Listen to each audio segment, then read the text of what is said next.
అనేక కుటుంబాలు ఆర్థికంగా పరంగా ఇబ్బంది పడుతున్న కుటుంబాలు ఉన్నాయి.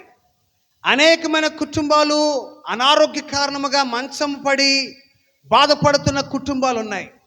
నేటి దినాల్లో మనం గమనిస్తే ప్రజలు ఎక్కువగా ఎక్కడెక్కడ ఉంటున్నారంటే, ప్రజలు ఎక్కువగా హాస్పిటల్లో కనబడుతున్నారు. 3 చోట్ల కనబడుతున్నారు ప్రజలు ఎక్కువగా. ఎక్కడ ఖాళీ ఉండట్లా, ఈ 3 కూడా ఖాళీ ఉండట్లా, 3 స్థలాల్లో ఖాళీ ఉండట్లా. మొదటిది హాస్పిటల్లో ప్రజలు ఉంటున్నారు. హాస్పిటల్లో ప్రజలు అనేక మంది ఉంటున్నారు, కనబడుతున్నారు. రెండవది బ్యాంకుల దగ్గర రుణము తీసుకోవడానికి, దాచుకునే వాళ్ళు తక్కువ, రుణం తీసుకునే వాళ్ళు ఎక్కువ. రుణం తీసుకోవడానికి ఎక్కువగా బ్యాంకులు కనబడుతున్నారు. జమ చేసుకునేవారు తక్కువ ఈ దినాల్లో. సంపాదించింది, కష్టపడింది సంపాదించుకుని దాచుకునేవారు చాలా తక్కువైపోయారు.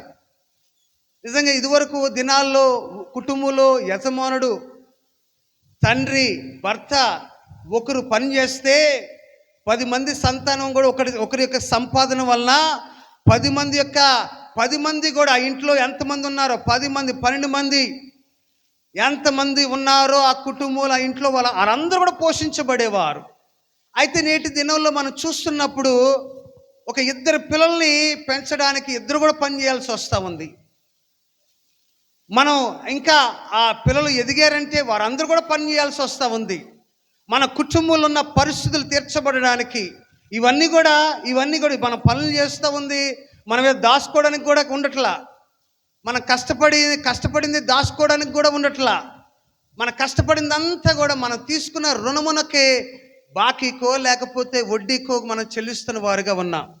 లోకంలో అన్ని పరిస్థితులు కూడా ఇలాగే ఉన్నాయి. లోకంలో ఉన్న పరిస్థితులు అన్నీ కూడా ఇలాగ ఉన్నాయి. ఏ యొక్క దేశంలోనూ ఏ ప్రాంతంలో నెమ్మది లేదు. ఈ దినం బాగుందంటే మరొకసారి దినం బాగోట్లా. మరి చూస్తూ ఉన్నాం, రష్యా దేశంలో గడిచిన 2 దినముల కాలంలో సునామీ వచ్చింది. సునామీ భయంకరమైన భూకంపం కలిగి సునామీ మళ్ళీ వచ్చింది. అది ఆ తీరం వెంబడి, ఆ యొక్క సముద్రపు తీరం వెంబడి అన్ని ఉన్న ప్రాంతాలన్నిటి కూడా ఆ నీటి చేత ముంచి వేస్తున్న సందర్భాన్ని, సమాచారాన్ని మనం వింటూ ఉన్నాం. పర్లేదులే, ఈ సంవత్సరం బాగుందంటే మరో సంవత్సరం బాగోలేని పరిస్థితి. పర్లేదులే, ఈ నెల బాగుందంటే మరో నెల బాగున్న పరిస్థితి. పర్లేదులే, ఈ నెల ఆరోగ్యంగా నేను ఉన్నాను అనుకుంటే మరొక నెలలో ఆరోగ్యము క్షీణిస్తున్న పరిస్థితులు. ఇలాగా ప్రపంచంలో ఉన్న జనులందరూ కూడా దాదాపుగా ఉంటున్నారు. ప్రపంచంలో చాలామంది ఇలాగుంటున్నారు. ప్రియమైన బిడ్డలారా, వీటన్నిటికి గల కారణం ఏంటో తెలుసా? పరిశుద్ధ గ్రంథంలో అనేకమైన వాగ్దానాలు ఉన్నాయి.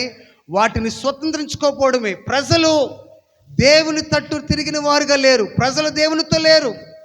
ఇలాగా కష్టాలు, నష్టాలు, శ్రమలు, బాధలు, అవమానాలు, వేదనలు గుండా ప్రజలు వెళ్ళడానికి గల కారణం ఏంటంటే ప్రజలు దేవునితో లేరు. ఈ ప్రవక్త అయిన ఇర్మియా ద్వారా ప్రభు మాట్లాడుతున్న సమాచారం ఏంటంటే, ఆ దినాల్లో ఇశ్రాయేలు ప్రజలను ఉద్దేశించి ప్రవచించమని చెప్పారు. ఆ భక్తుడితో దేవుడు మాట్లాడుతున్నాడు.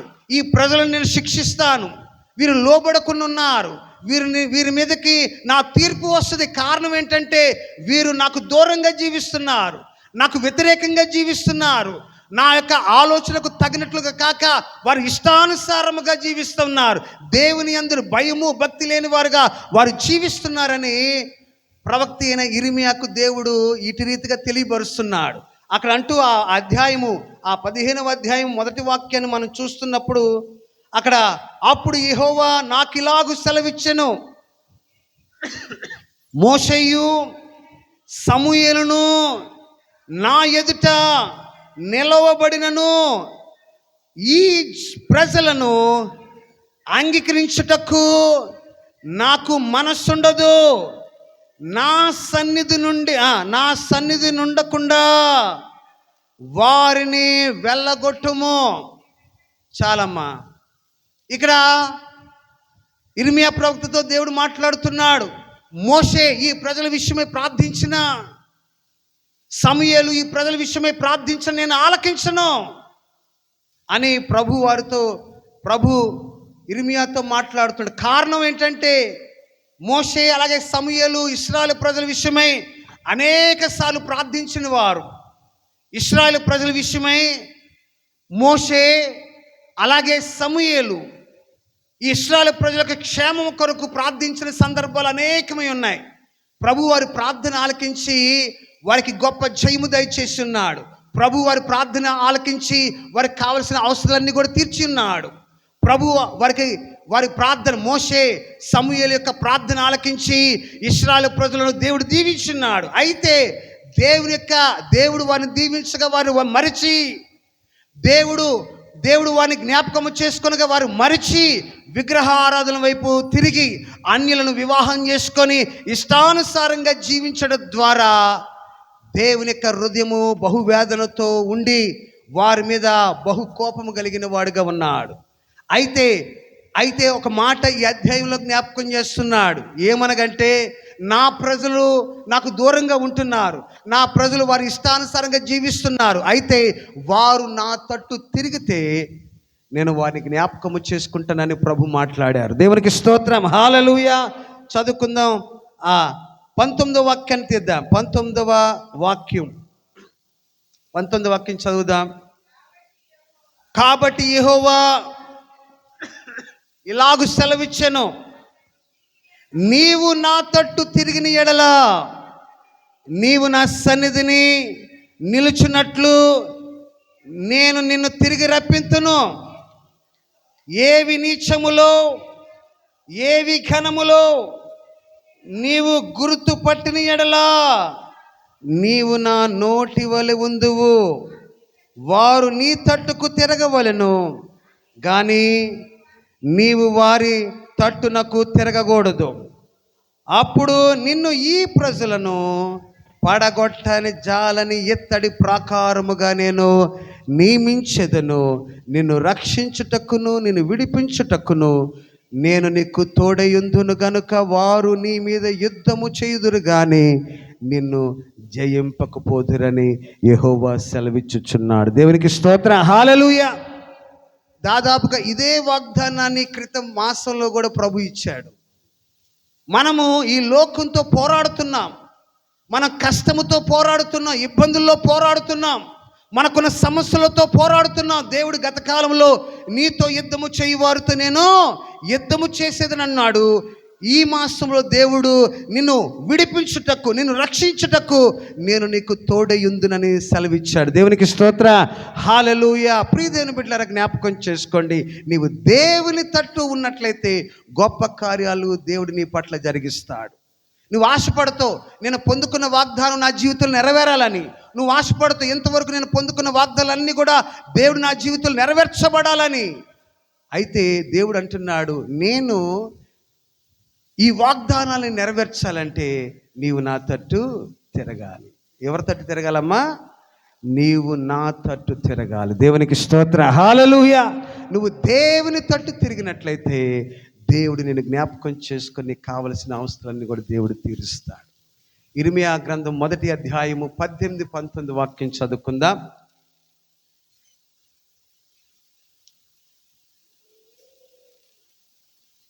18వ వాక్యం మొదటి. యూదా రాజుల ఎదుట కానీ, యూదా రాజుల యొద్దకు కానీ, ప్రధాను యొద్దకు కానీ, యాజకుల యొద్దకు కానీ, దేశ నివాసుల యొద్దకు కానీ, ఈ దేశమంతటిలో నీవు ఎక్కడికి పోయినను ప్రాకారము గల పట్టణముగాను, ఇనుప స్తంభముగాను, ఎత్తడి గోడలగాను నీవుండునట్లు ఈ దినమున నిన్ను నియమించి ఉన్నాను. దేవునికి స్తోత్ర, హల్లెలూయా. నీవు నా తట్టు తిరిగితే, జ్ఞాపకం చేసుకోండి, జాగ్రత్తగా ఈ మాట ఆలకించండి. నీవు దేవుని తట్టు తిరిగితే, ఎవరి తట్టమ్మా? నీవు దేవుని తట్టు తిరిగితే, భక్తుడితో మాట్లాడుతున్నాడు, ప్రవక్తతో మాట్లాడుతున్నాడు, ప్రజలతో మాట్లాడుతున్నాడు, నీతో మాట్లాడుతున్నాడు. నీవు నా తట్టు తిరిగితే నీవు ఎక్కడికి వెళ్ళినను బలమైన వాడువుగా ఉంది అని మాట్లాడుతున్నాడు. దేవునికి స్తోత్ర, హల్లెలూయా.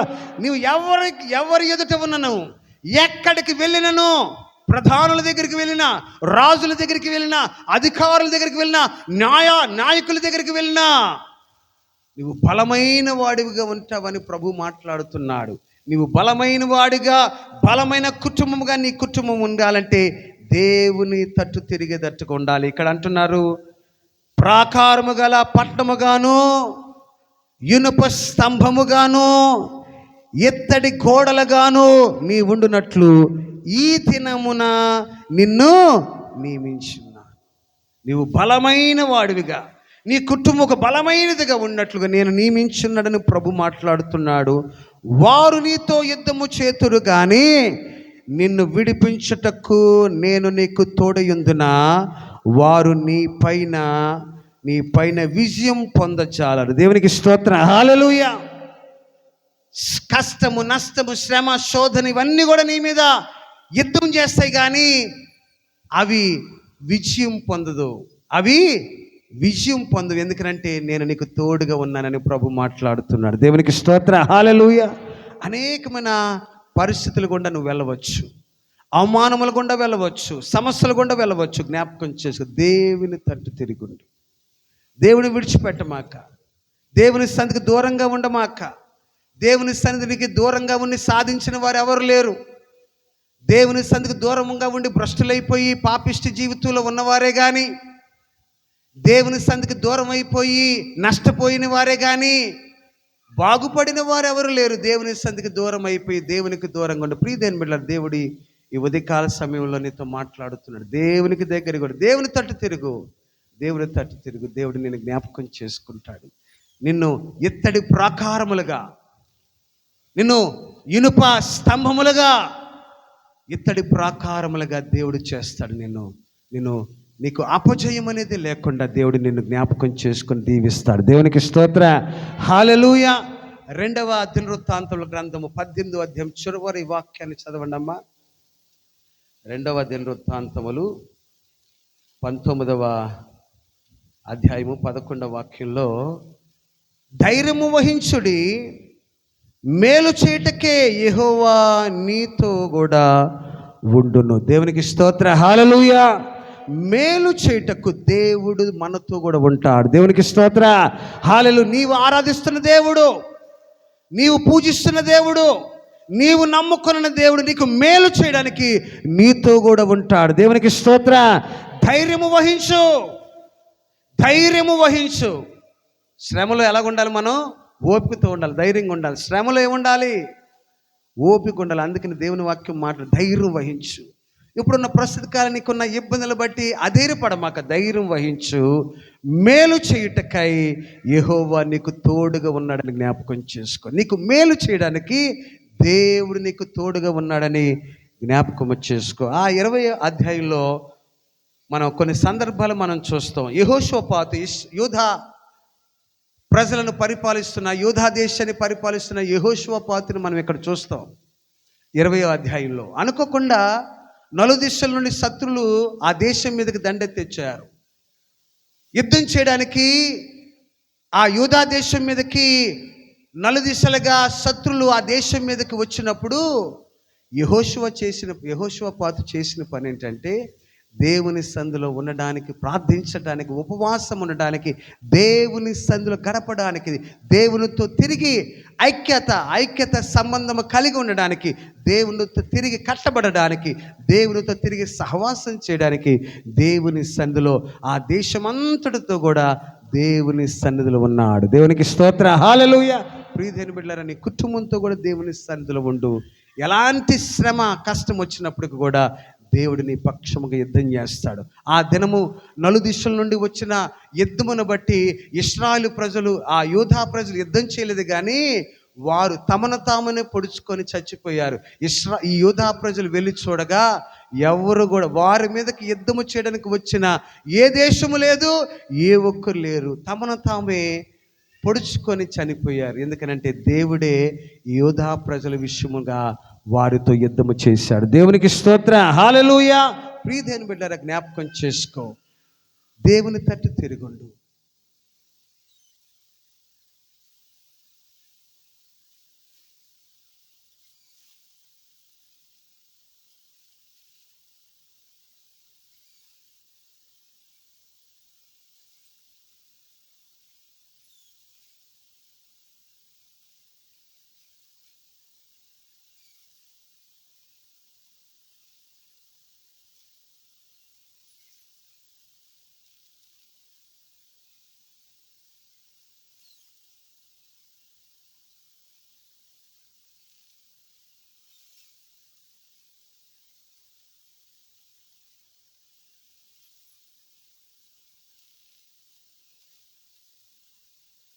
హల్లెలూయా, హల్లెలూయా, హల్లెలూయా, హల్లెలూయా, హల్లెలూయా. ఒకసారి జ్ఞాపకం చేసుకో, ఈ మాసంలో ఒక తీర్మానం చేసుకో, అయ్యా నీ తట్టు తిరగడానికి సహాయం చేయండి. నేను నీకు దూరంగా ఉన్నానయ్యా, అయ్యా నీకు దగ్గరగా ఉండడానికి సహాయం చేయండి. ఒక చిన్న మాట, ఈ వాగ్దానం నా పట్ల నెరవేర్చండి అయ్యా. నీ సన్నిధి నాకు తోడుగా ఉండాలంటే నేను నీతో ఉండాలయ్యా. నీ సన్నిధి నాకు తోడుగా రావాలంటే నేను నీ యొద్దకు రావాలి తండ్రి. దేవా, బిడలు ఈ యొక్క నూతనమైన మాసములో నీ సన్నిధికి వచ్చి ఉండగా బిడలను జ్ఞాపకం చేసుకోండి. దీవించండి ఆయన, దీవించండి, దీవించండి. నీ సన్నిధి వరకు తోడుగా ఉంచి నడిపించమని ప్రార్థిస్తున్నా. హల్లెలూయా, హల్లెలూయా. రెండు హస్తములు ఆకాశం వచ్చి చూపిస్తూ, రెండు హస్తములు ఆకాశం వచ్చి చూపిస్తూ బిగ్గరగా హల్లెలూయా చెప్దాం. హల్లెలూయా, హల్లెలూయా, హల్లెలూయా, హల్లెలూయా, హల్లెలూయా, హల్లెలూయా. ప్రార్థన అత్యంత కృపా కనికరము కలిగిన మా గొప్ప దేవానికి స్తోత్రాలు. నాయన, సంవత్సరాలు, మాసాలు, దినములు నీ బలిష్టమైన రెక్కల నీడలు